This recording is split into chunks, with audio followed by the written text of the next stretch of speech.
During the last week before his crucifixion, Jesus in Matthew 22 relates a parable about a wedding feast.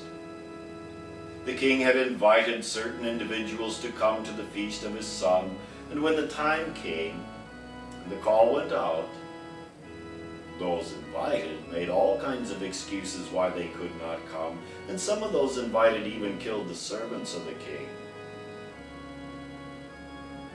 The king then sent out his armies and destroyed those whom he had invited because they had treated his servants in such a manner, and had killed some. But since the feast was ready, he instructed his servants to go out into the highways and byways and invite any and all. When the king then entered the hall filled with the new guests, he saw there a man still dressed in rags and not in a wedding robe which the king had provided for the guests. The man was bound hand and foot, taken out and cast into outer darkness, where only weeping and gnashing of teeth could be heard.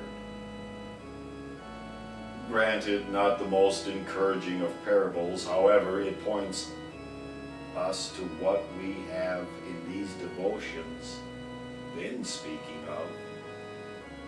The righteousness that exceeds that of the scribes and Pharisees, which allows one to enter the kingdom of heaven. That righteousness which is the righteousness of our Lord Jesus is the only righteousness which allows this to happen. You can't come with the partial righteousness of Jesus and part of your own.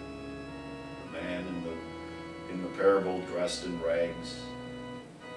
It is all Jesus or not at all Jesus. There is no half and half. There is no righteousness light. No diet righteousness.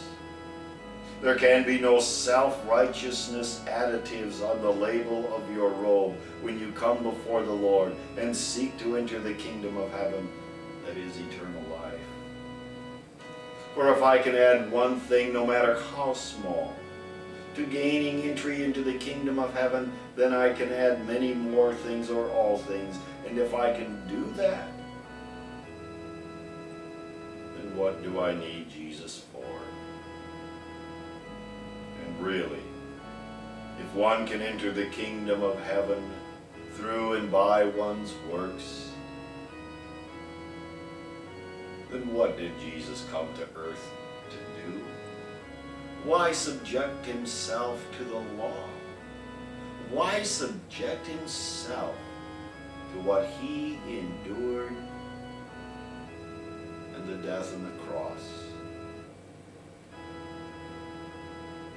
The only righteousness that will ever and forever exceed the righteousness of the scribes and the Pharisees and anything you or I might possibly do is the total, perfect righteousness of our Lord Jesus Christ.